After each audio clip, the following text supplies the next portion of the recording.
Hi, my name is Rick Howell. I'd like to thank Greater Grace Harbor for the opportunity to speak with you today. It's a really nice turnout. I appreciate everybody being here. I'd like to introduce my wife of 37 years, Linda, who's with me today, and my son Joshua, and my dad. In '76, I came to the harbor working for Weyerhaeuser on the second shift on their kiln chain, and attending Grace Harbor College full-time. I bought my house in Hopewind. I was 22. In '78, I attended WSU and double majored, receiving degrees in business and soil science. In '82, I began work as a cost analyst, co-packer liaison for Ocean Spray, responsible for production planning, materials procurement, and cost-sharing agreements. In 1997, I became plant manager at Ocean Spray, Markham plant, after increasingly responsible roles as co-packer, analyst, and area controller. That was the same year, after many years of participation, that I became president of the Grace Harbor Chamber of Commerce, one of the organizations that combined to form Greater Grace Harbor. It was a cruel irony that on the day of the inaugural dinner, where I was representing all that was good and growing in our community, Ocean Spray announced that they would be moving the bottling line and eliminating 132 positions. Of course, my staff and I were devastated. However, after managing through the reduction in force, we resolved to play the role we were given as raw juice supplier and sauce producer and strive to rebuild the plant so that we might have a future opportunity. In those days, we would send tankers of single-strength juice to Los Angeles and Henderson, Nevada. The Ocean Spray hurdle rate for capital was 30%, which means that for every $1 million invested, they wanted $300,000 per year in perpetuity as a return. So we designed a microfiltration reverse osmosis project that had a good enough ROI to also carry an ammonia skid upgrade. And a couple of years later, we did a concentrator project that we attached to a significant boiler upgrade. Because of our entrepreneurial thinking and ability to deliver the high goals we established, we were prepared with the plant infrastructure needed when the company was ready to add an additional craisins line in 2005. We fought for and got that line, brought it online in 2007, bringing 65 family wage jobs back to Grace Harbor. I served as your assessor from 2011 to 2014. During that time, I brought that same entrepreneurial spirit to the office and oversaw many time-saving additions to the office with a continued ability to deliver on the goals of the office. I'm asking you once again to have me serve as your assessor. We are facing uncertain times as a community. I believe that by working together, we can continue to make Grace Harbor an exceptional place to live, work, and play. Thank you, and I appreciate your vote.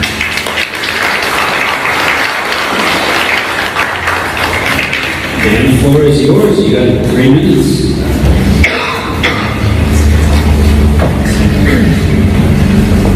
Hello, everyone. I'm glad that everyone came out today. It's a great turnout, and I appreciate Greater Grace Harbor for putting together our first candidate forum. It's exciting for me because I have not heard what my opponent's platform is. So I will give you a bit about my background and what I've been doing for the past 8 years. I'm actually the first assessor in Grace Harbor to have been re-elected in over 25 years. And so it's been an interesting and a very fun job, but also challenging. At times, it's a unique set of skills that you have to be a county assessor. So I'll start with my family. I've been married to my wife, Michelle, since we've been together since high school. We've been married for 24 years. We have 2 beautiful daughters together. Desiree, who is here, is also my campaign treasurer and founder of Grace Harbor Young Professionals and an ambassador for Greater Grace Harbor, Inc. She's established herself really well professional community, and I'm very proud of her. My other daughter, Faith, would be here today, except for she's in college. She just started last week. So my personal education background is I've been in the assessor's office since 2007. I was a real estate appraiser for the assessor's office prior to being elected as the assessor. I've performed about 14,000 appraisals myself. as an appraiser prior to being elected, and since being elected, I've overseen the appraisal of over 500,000 properties.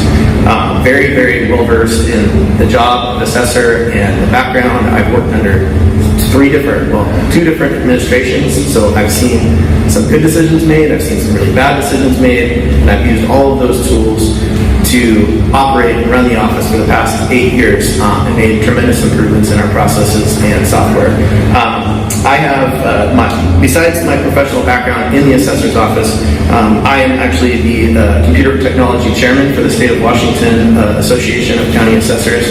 I'm also on the legislative committee, so I've been involved in effecting change in property tax legislation and also squashing bad property tax legislation, which comes up almost every session. I right now just recently got a law passed to study statewide aerial imagery because I think that it's more cost effective for the state to have a statewide program rather than individual counties buying aerial imagery at a high cost.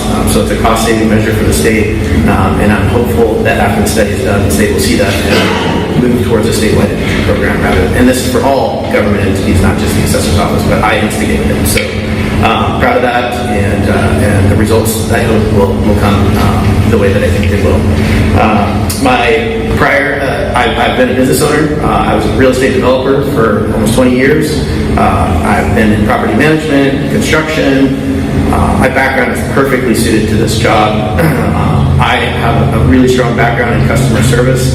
If you had ever interacted with my office prior to me being elected or tried to call our office, you probably noticed the difference between what it used to be and what it is today. You call my office, and since it took me about 2 months to get this in place, but since the first 2 months I was elected, you always get a live person when you call my office during business hours. We have 16 people plus myself that work in the office at any given time, depending on who's working out in the field, my appraisal staff. There may be 5, 6, 8, 10 people in the office. I see no reason for a phone to go to an auto tender where you have to press 1, press 2.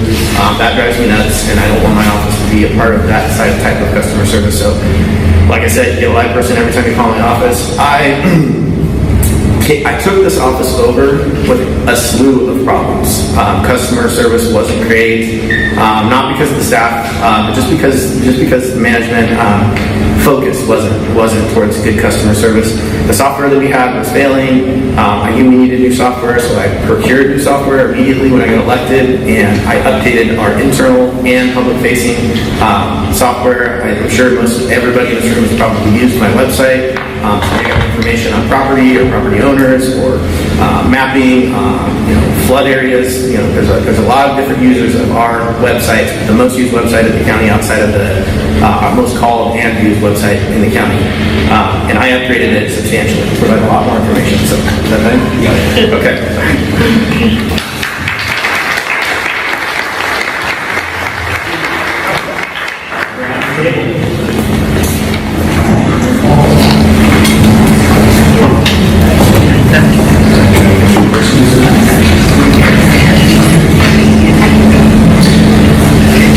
Questions will again alternate. We'll have 2 minutes to answer, and then we will start again. So over the past few years, home values have increased at a drastic pace throughout the county, also increasing property tax along with it. Costs are much different than residents are used to, so what could be done to either slow the growth or to better assist local residents as property values increase? So there is a misconception on property tax and how it relates to valuations. He knows this as well, having been in a position. It's not a direct correlation. Value cannot pay tax. In fact, the taxes to be collected are determined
other taxpayers. So my job as the assessor is to hopefully educate people on what the system is and how it works so that you can make better decisions as voters. I do a lot of outreach. I do think that our senior exemption program is a very valid and worthy program. I go to senior centers and I speak to seniors and let them know about the program because I get contacted all the time, mostly by the aging population whose income is not increasing, the taxes are, and not just property taxes, income taxes, inflation, just everything continues to rise, and their income isn't. And one way for us to help them and to keep them from potentially losing their homes is to educate them, let them know that there's this program out there that that is available with property tax to lower the burden of property tax on those aging seniors with low income. It's not just for every senior. You have to have an annual income, household income below $40,000 in order to qualify. And there's a lot that we qualify in this county. There's about 2,700 seniors on the program right now. So I can't control the real estate market. My job is to follow the real estate market and value the properties at 100% market value. That is the law. I can't overrule that. I can't overstep that as the assessor. All I can do is educate the public. They call our office, or when I go out to speak to the public, let them know how the system works, so that you, as a taxpayer, can have more control over what happens with your property taxes. Thank you. Same question, Rick. Property home values, both assessed and appraised, have increased at a drastic pace for the last couple of years. So, what can be done to either slow the appraisal growth to assist residents, or what could be done to assist residents from the assessor's office?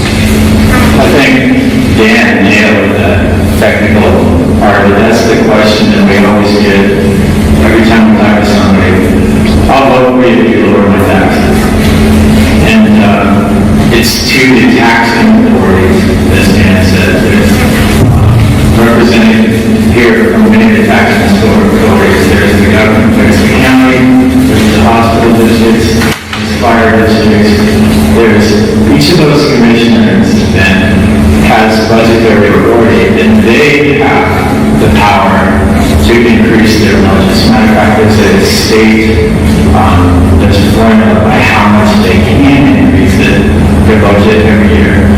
It's my observation that most of the time they take a full increase, and so that's what's driving taxes for the residents of Grace Harbor. It's those budgets. Like Dan said, if your values double, then the budgets are still the same. Then basically, what's happened is your rate per thousand goes down. Same thing goes down. But you're paying the same amount, and that doesn't change unless the budget is changed. Dan also tapped in some good discussion about the programs that are available for those people who are having difficulty meeting those budgets or meeting those taxes, and that's also for the elderly and for those who aren't making the high end income. So there's government assistance, there's community assistance. I think that pretty well sums it up. Keith, Mike, let's see. There are a number of buildings throughout the county that are either under or unutilized and have been for many years. How would you determine the value of major improvements in a building that is not being utilized, and how should the assessor's office handle buildings such as that? So vacant buildings, dilapidated buildings, if something isn't used, does that have any change in what it's appraised at, or does the value go down, or opportunity zone, or otherwise? I think it's a little going forward, but take it where you like. Okay, so the role of the appraiser in the assessor's office is to determine the best, highest use value for a property. And we did that by doing comparable sales analysis. So once a year, we look at all the sales from the previous year on that comparable property, and as of January of that year, we say, okay, what are those similar type of properties worth? What we're talking about, the question I think is saying, so what if a property was being used for a particular purpose and now it's no that purpose. Again, we value it based on what was in effect on January that day, and we compare that to other properties at that time. So if there's other increased properties or whatever, that's how it would be in comparison to those sales. There's also a provision where you can go to the county and talk to them about obsolescence of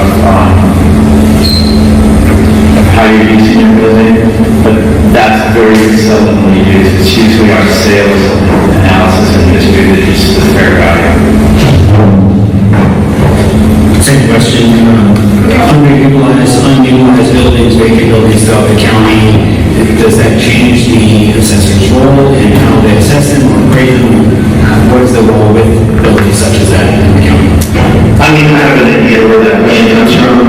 There's an investor that has kind of bought a lot of property throughout the Oakland area, and has not done a lot of those properties. He has signs on all of them, but no one's renting them. I believe because the rents are a little bit too high for this area, and maybe it's I don't know. I've actually spoken with him about it, asked him questions, and I do get those questions a lot about what's happening with these properties, what can be done. And I've asked him, and I haven't got a lot of clear answers, but, my understanding is that, he does want to do things eventually with the buildings, but I don't know to what extent and when. So, as far as the valuation of those properties, the market, he's setting market when he buys those properties, so it's, most of the buildings, a lot of the buildings he's buying are commercial, and other investors as well, more concentrated on one person, but he's had a major effect in this area with the amount of property he's purchased. So those properties, he said the market by what he's paying for those buildings for now.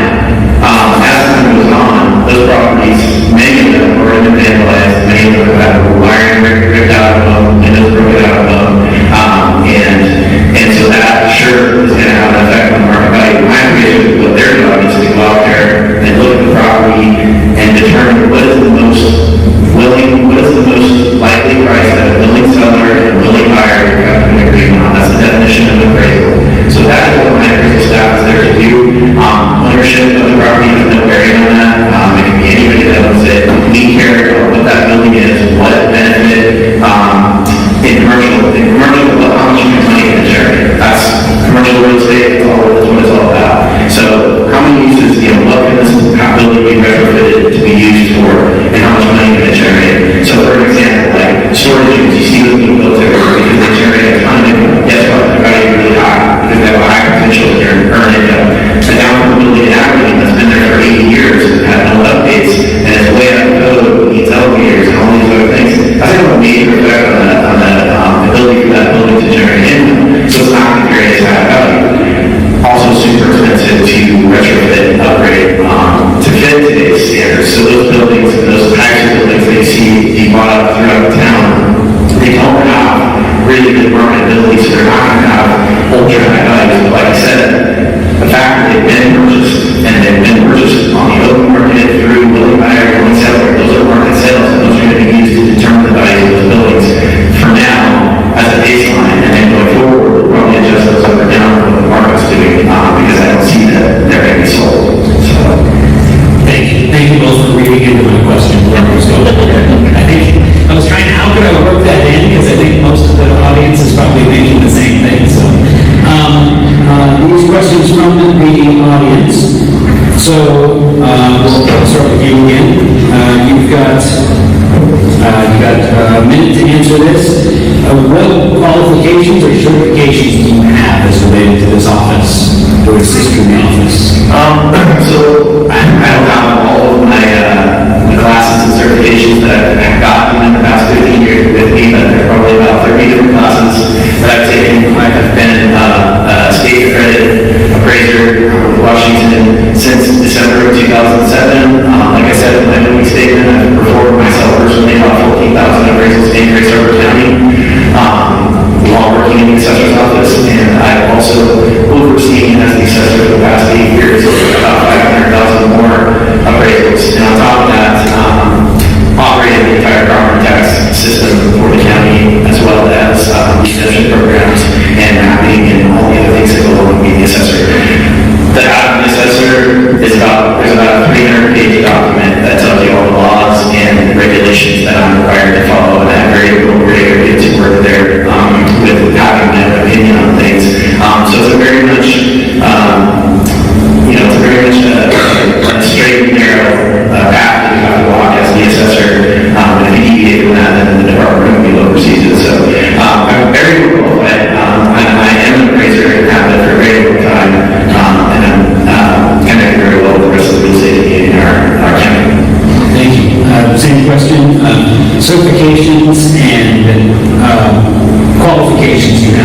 clerk's office?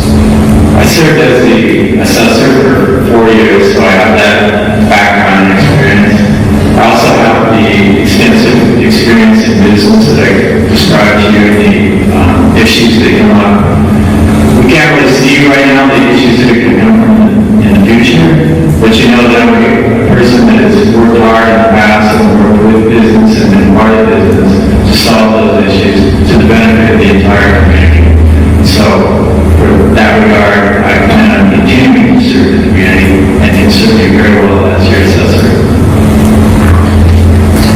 Another question from the public. So there was kind of a pointed question regarding party affiliation. I'm not sure who it was pointed at, but leads into both of you. You both have sons over there, both have party affiliation. So, question: what role will your stated affiliation have in your role as assessor?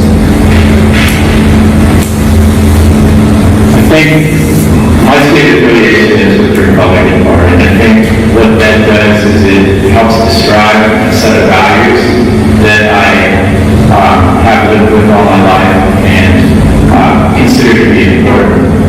When it comes to valuation of property, the party has no consideration. It's what's the current market value of the property, so will they buy or will the seller willing to pay for that property. So that side and my affiliation as a Republican, you know where my values are, and you know you have issues, you know that I'm going to be there to help you solve them and resolve them.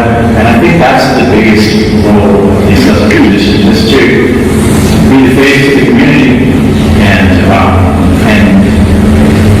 sometimes it's not cut and dry. Sometimes there are gray lines to try to understand evaluation. And then I will be there and be your representative to help you through those processes. I don't think everybody in here understands to the extent that Dan does, the 300 pages of rules that we have to comply with. But you need an advocate, you need a voice to help you there, and I will be that voice for you as a Republican. Same question. Stated party affiliation, what role will that stated affiliation have if you serve as assessor? Well, as I stated previously, there's a very narrow path that you're required to follow. It's very important for you as the assessor to be impartial and not value somebody's property differently because of any sort of affiliation to a party or anything like that. So, you know, for me, politics aside, it's not a part of the daily operation of my office. It's important that you know, your party affiliation, you're honest about it, but also it's important that you're not letting that affect any work that you do in the assessor's office, because the job of the assessor is to be impartial and equitable and make sure that no one's paying more or less than their fair share of the tax burden that the tax administrator has put before you.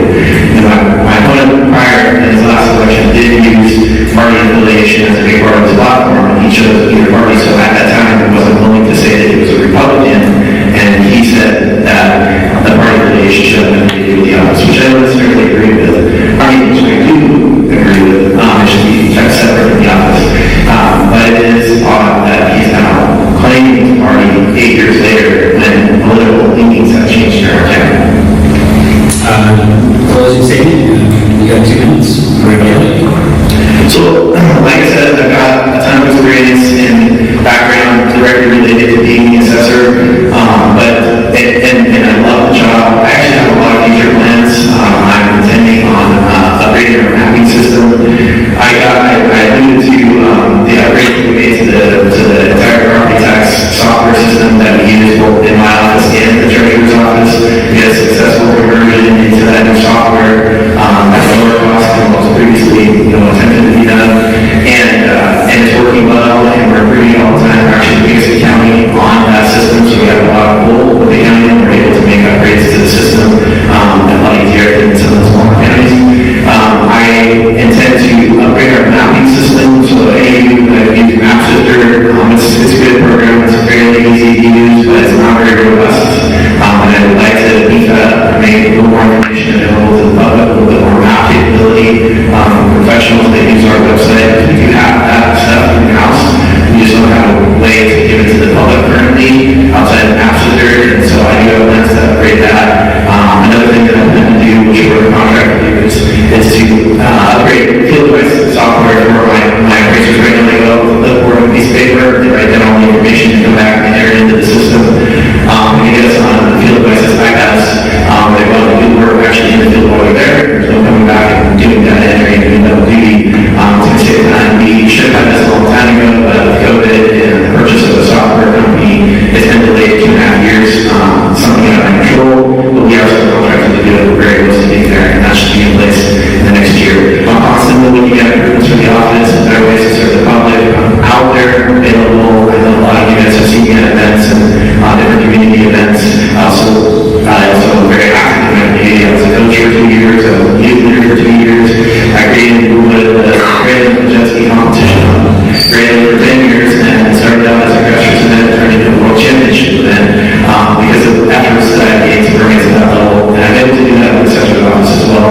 When I was beginning my work at Ocean Spray, I was hired as a cost analyst for co-packer analysis.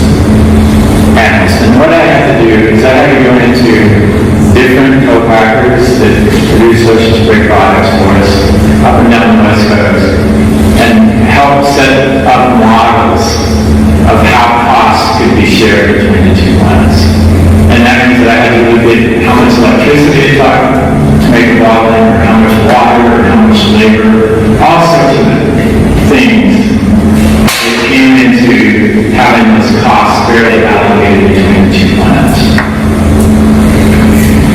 When I was the assessor, there was two things that I had to accomplish in those 4 years. One was to get the county to an annual assessment of all the properties rather than the 4-year assessment that we were in.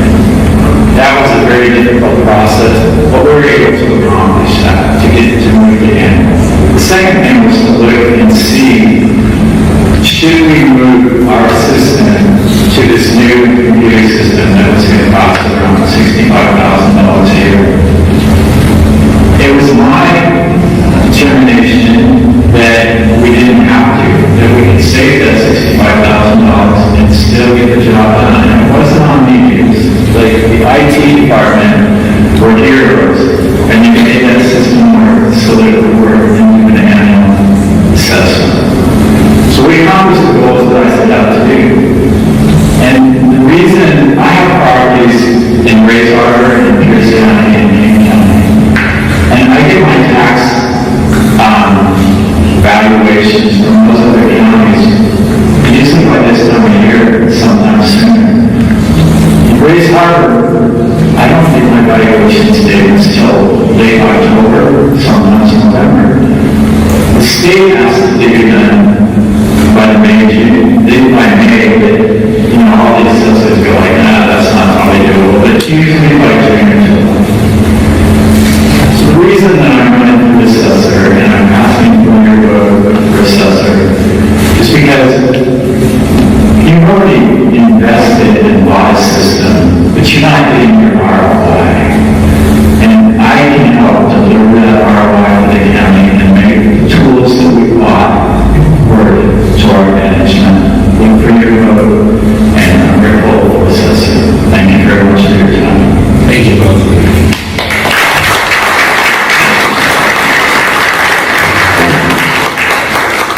Again, I encourage you to comment either one of them, both of them after. Taking time out of your day to join us. I'm your current District 3 County Commissioner, and I'm seeking re-election. I've enjoyed the opportunity to serve all of you nearly 8 years. It is one of the things I enjoy most. I also enjoy watching the progress the county has made, whether that be through economic development, capital facilities planning, and efficient, transparent government. Prior to being elected as County Commissioner, I served the City of Cosmopolis for a total of 15 years. First as a City Council member, and the last 12 years as Mayor. My opponent would have you believe that this service to Causey and my community equates to that of a career politician.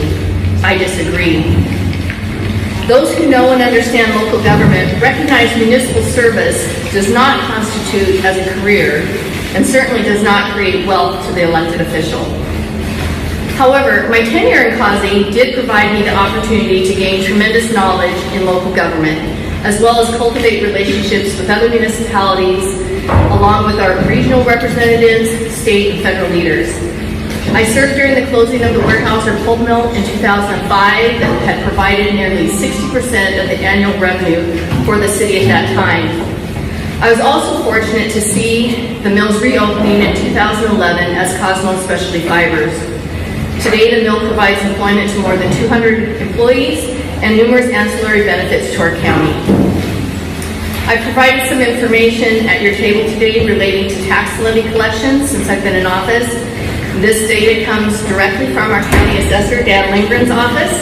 When you look at the property tax levy collected over the past 8 years, you'll notice a decrease of 26% in the county levy rate, and in the road fund, a 24% decrease. What's incredible is to see the new construction in the same time frame that exceeds more than $789 million, with the most being in residential. Additionally, during this period, the county has provided more than $26 million in tax relief to our low-income seniors. I know I bring a level of experience and knowledge to the commission that is unmatched, which includes a broad diversification of service within local government, natural resources, public safety, and social services, to name a few, some of which I've already mentioned this morning. On a personal level, I have an amazing husband. I'm a mother of 3 and a grandmother to 2 of the most adorable little girls. I work hard and I play hard. I enjoy the Seattle Mariners and the Seattle Seahawks, although probably not as much as this last weekend. But I also love my family, my church, and local seafood, of course.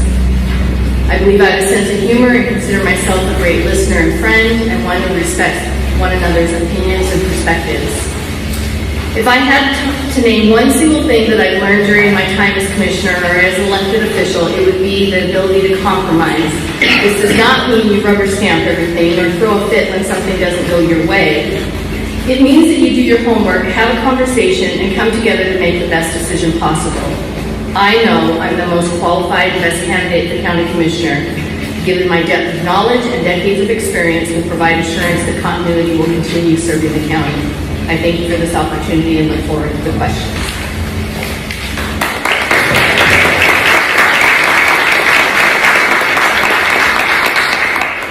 And next up, Lisa Zebra.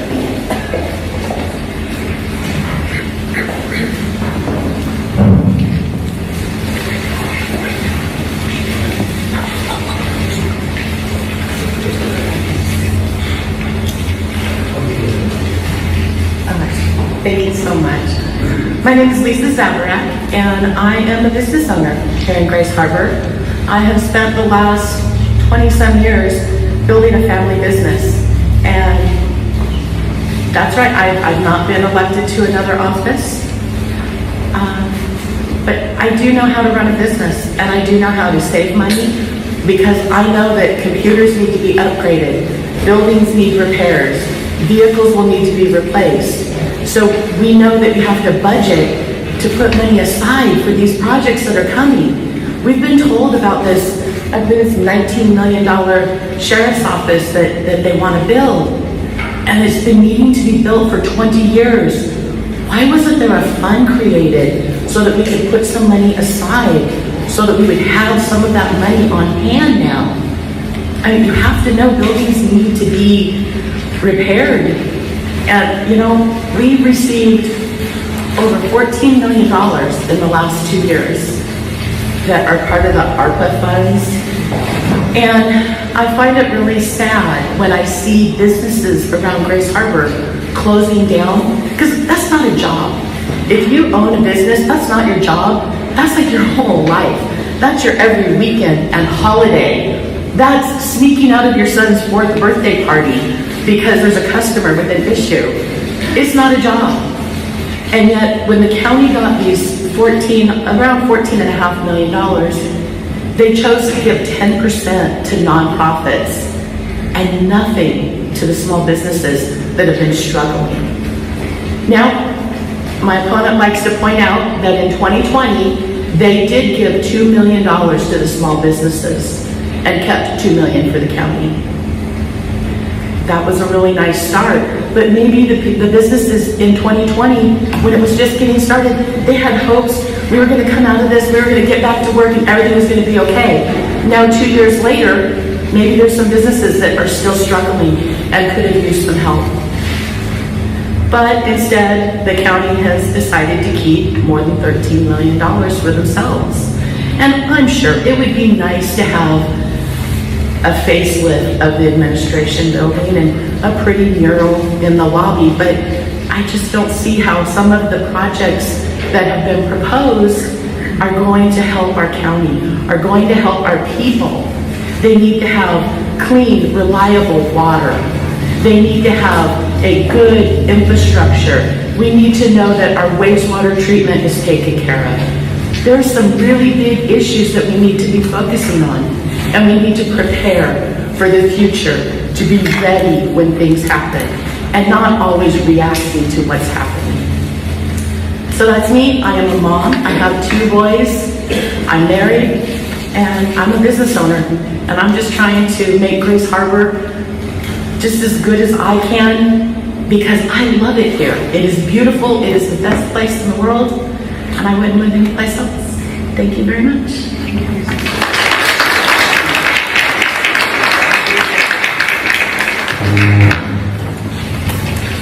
Yep.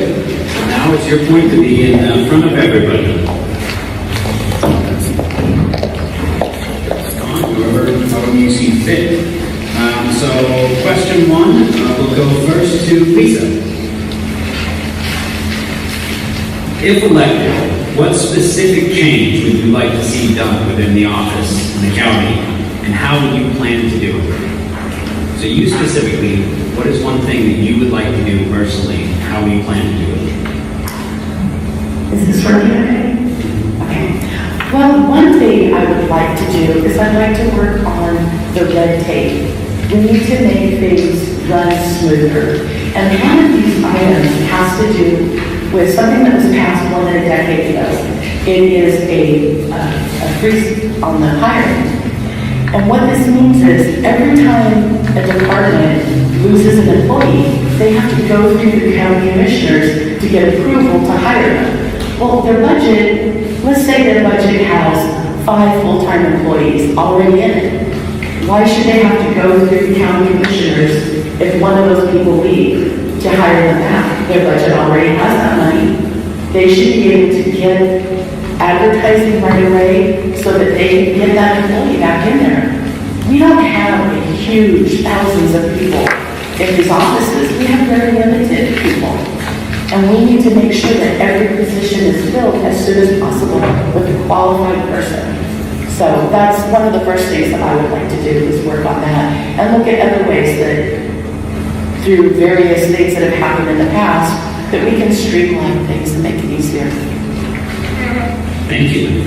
Again, Commissioner Raines, what specific change would you like to see done within your office, and how would you plan to do it? One of the areas that the county is really lacking in is in appropriate planning. We started some of that planning with the capital facilities plan, and we're looking now to complete a comp plan. But we've been very reactive in a lot of ways, and we haven't done the necessary succession planning. With we see a lot of the baby boomers now retiring and folks coming in, that we need to be able to plan for that and plan accordingly, and be able to budget accordingly. Not just for succession planning for staffing levels, but also succession planning for the county and the steps that we need to move forward. We've done a lot of that in playing catch up over the time of the recession, where we saw building and structures have delayed maintenance, and with the new capital facilities plan, it will put us on that track to be able to maintain. But overall planning, I think, is key for Harbor County. Thank you. The question goes back to you on this round. Reminder, if you have a question you'd like to ask the candidates, there is a basket going around. You can write your question, and after this, we will have an opportunity for questions from the public as well. So raise your cards up so we can grab them, and if you would like a card, raise your hand up and we'll grab that as well. Second question is dealing with homelessness. Homelessness has an impact on the unhoused, the housed, the business, local economy, impacts across the harbor. So what more could be done? How would you approach that issue? And how would you work with local municipalities to address this?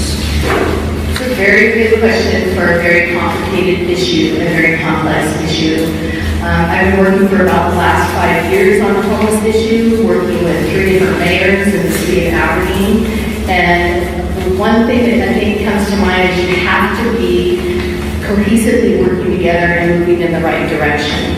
Homelessness is just not for the lack of homes or the lack of housing, although that's a big key for us.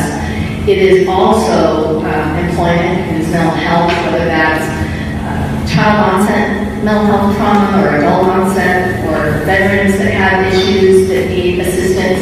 It is comprised of a multitude of things. And the bulk of our homeless, while we have it throughout the county, the the bulk that we see, the most visible, is in Aberdeen, then you have to have leadership that's willing to work with the county to make a difference. And so that's where I would start. Same question to you, Lisa. Homelessness again has impacts throughout the county. What more could be done? How would you approach the issue, and how would you work with local municipalities to address homelessness within Grace Harbor? One thing that needs to not be done is to follow the Seattle plan. And what I mean by that is we need to look at ways that are going to help the people. And my opponent and I agree on something. It is a very complicated issue. And we have to look at the different categories on total different perspectives. One thing that is very important to me specifically has to do with teenagers. My husband grew up here in Aberdeen, and as a teenager, his mother passed away and he ended up homeless. He lived in their car, and he was depressed because he had just lost his only parent, and it was really difficult for him. And then one day, he went over here to this Walmart, and he bought the only tie and pair of khakis that he could afford, and he went and found a job.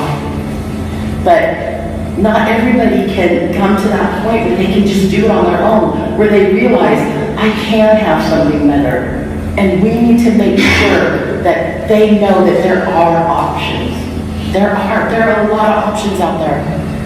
And maybe we need to look at the way the funds are currently being spent in the different municipalities.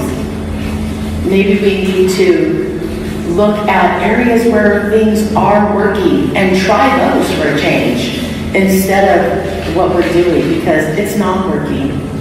The cold weather shelter was not a clean, wonderful place. And I know this because I go to church down below there. We were out there multiple times a day, hosing off things that you shouldn't have to hose off in order to go to church on the sidewalk in front of it. There needs to be rules. We cannot have low barrier shelters right in the middle of downtown. That's going to affect the businesses, and that's where our tax base is. This is where the county gets money, where the cities get money. Lisa, that is your time. That's a perfect segue. This is going back to you. Question from the audience kind of segues right into that topic, so you can just continue your sentence probably. So the county gets funds for homeless assistance. The money is allocated out for various number of reasons. Do you have any ideas to help the problem with the camps in the cities? Should the county be assisting the cities from the funds that are coming into the county? Does that make sense? Do you feel that the county is successfully using the funds they get for housing assistance, and should they be helping with the cities? Does anybody think that what's being done is being done right? I don't know a single person that I've talked to who thinks that how things are being handled now is the right way to do it. We need to revamp a lot of things and find out where the money is going and why it's not getting to the needed people, the needed services, the needed issues. So, unfortunately, due to RCW 42.17A5.555, I have limited access to information. There is a rule that when you're running for office, you can't use any county employees or resources to get information. So I am a little bit at a handicap in regards to specifics, but I'm willing to work hard. I have worked hard in my life, and when I get into office, I plan to dig really deep into what's going on and looking at other areas where things are actually working, and let's work to implement them here. Let's make a difference and make Grace Harbor the most awesome place. Thank you. Same question, Vicki. The county gets funds for homeless assistance. Is the money being used correctly, and do you have any ideas of how that money could be better allocated? And also, because I added that on, should the county be assisting with the camps within the cities and helping the municipalities? We typically will listen to any municipality that has an issue, and I think that we tried really, really hard In the last couple of years, the county applied at the request of the city of Aberdeen for a grant because we didn't have money to help at the time with the homeless issue.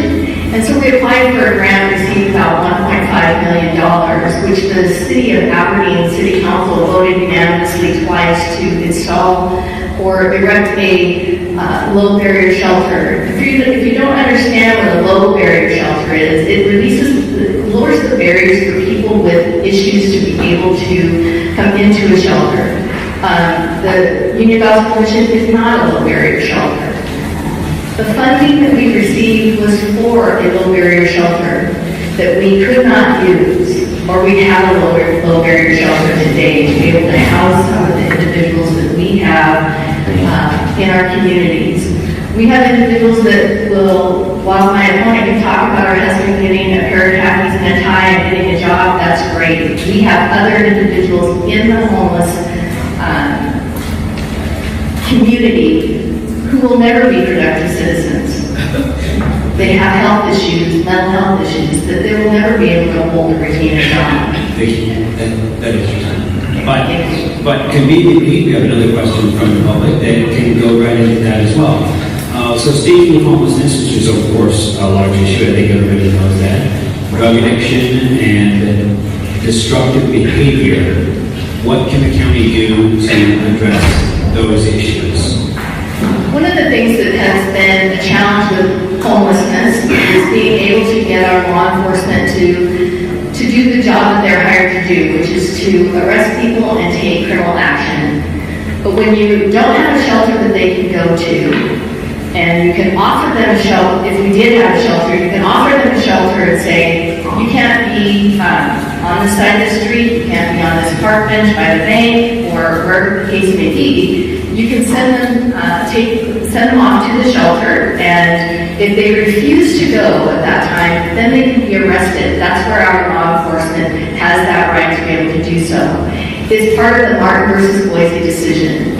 And it does not allow for a high barrier shelter to be able to provide for that. You're not going to get it in any other way. I don't like that we have homeless issues. I don't like that we look to have a shelter, but there are things that we can be doing and can be doing differently to be able to serve our community and make our community safer. Same question, Lisa. Homelessness, either connected or not, drug addiction, destructive behavior, what can the county do to address these issues specifically? And what should they do? Other areas are using the Union Gospel Missions in regards to the Boise decision. They've worked with their Union Gospel Missions. They've had to make a few little changes, but it can be done. And everybody that I have personally spoken to who has dealt with addiction has said that what got them out of it was a higher need, getting on into their lives. So me personally, I support the Union Gospel Mission and the way they do things, because it is a wonderful step for people to start realizing that they are not the center of the universe, and that there is something bigger and better, and that there is a better life for them. So I do know, I believe Marysville is one of the towns that is using the Union Gospel Mission in this way. So other communities can, so we can also.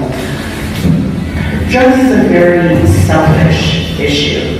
It's where the people really only care about themselves, and what we need is we need to have them realize that there is other ways that they can deal with their issues.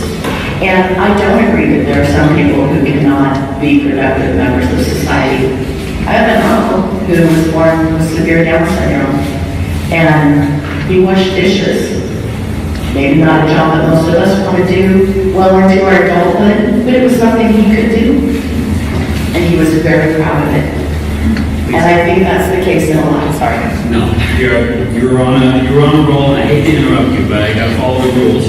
I am going to adjust the rules a little bit because we're running a little bit ahead of schedule, so I'm going to give the candidates a 2-minute closing statement. We should just kind of scratch the surface on topics, so you've got the mic still, so 2 minutes is yours for whatever topic.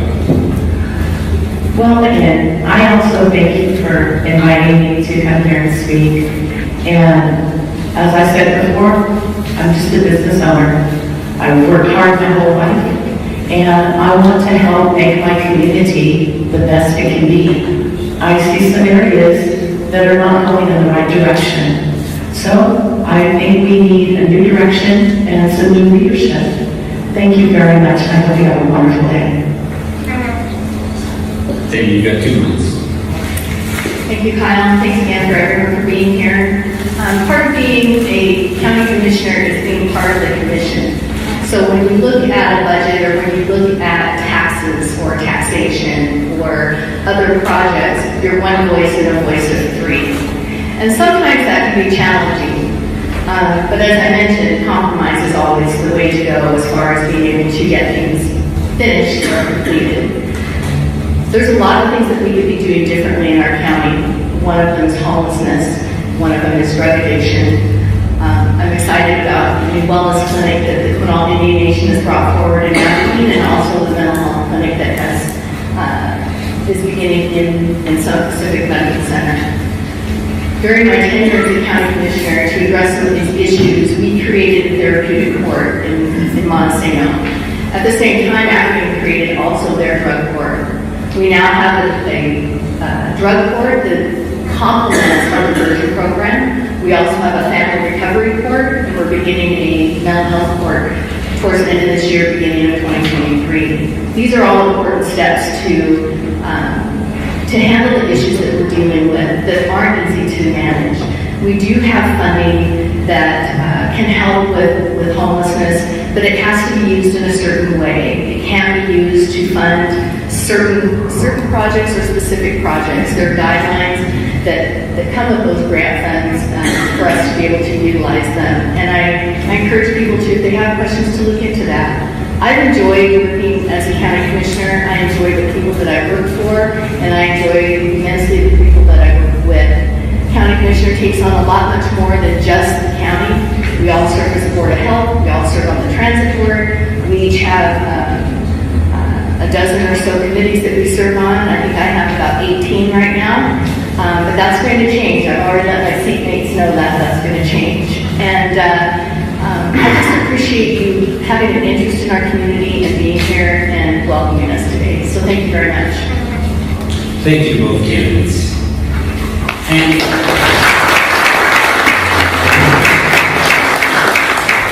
again, lived in Montesano, been an attorney for about 10 years. I am running for district court judge, and I'm doing that because I practiced there for about 8 of those 10 years. When I say I practiced there, if I went in there, they're going to be my courtroom every day of the week, Monday through Friday, and closed every day of the week, Monday through Friday. I've been through from every case that goes to that courtroom, close to it. A few years ago, slightly before COVID, so let's say right around mid-19, early 19, I was asked to consider being what's called a pro tem judge, a substitute judge. So I said, okay. I initially turned it down, and my mind changed, so I did that. Eventually, I started substitute judging in municipal courts on Chris Harbor. Just for example, last Friday I was down in the municipal court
those expectations.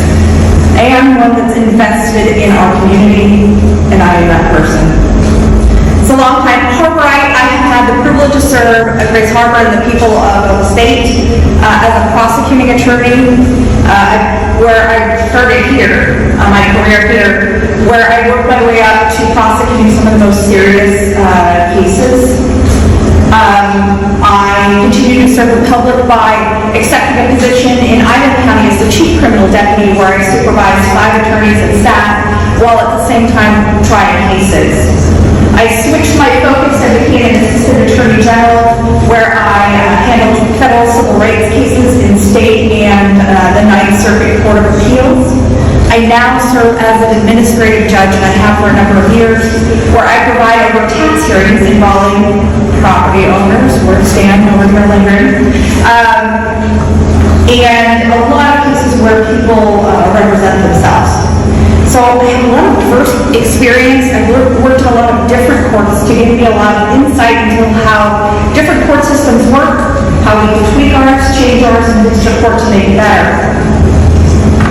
And maybe more importantly than those things, it's all during this period of time, over the last 14, 15 years, I've served as a judge pro tem, a fill-in judge, in the courts around here, in Grace Harbor, as well as in Superior Court. And why did I do that? Because not only did I think it was important to test drive the job of a judge, how often do you get to test drive a job? I thought it was important that the public should get a preview of me in that position. And I can confidently say that those that have come before me have found me to be exceedingly organized, patient, and fair, including 2 people that came to my booth at the fair, who one I had prosecuted and one I had sentenced, the other I had sentenced. And that's what they said about me. They didn't like some of my decisions, but they understood it and they said I was fair. So, I am routinely called to fill in different courts where there are disruptive litigants, because I have an ability to really listen to people. That was another thing that I thought so interesting when someone came by my booth to say, you know what, I didn't necessarily like your decision, but you were the first judge that really listened to me. And I take that as high praise. I've been involved in your community, likely seen me in musical or dramatic productions, Grace Harbor College, Driftwood Theater. You might have seen my photography around town. You might have even seen me serving on a number of boards, nonprofit boards in the community, like the Grace Harbor County Domestic Violence Center, the United Way, and Coastal Harvest. Because I think if you are living in this community, you need to be invested in the way the community works. You need to be invested in helping your community. And I see being your next district court judge as a natural extension of my community involvement. I want to foster a district court where processes and fairness continue to matter, where being heard matters, where having your day in court matters. So that's why I'm asking for your vote. Grace Harbor County District Court 1, Position 1. Thank you, gentlemen.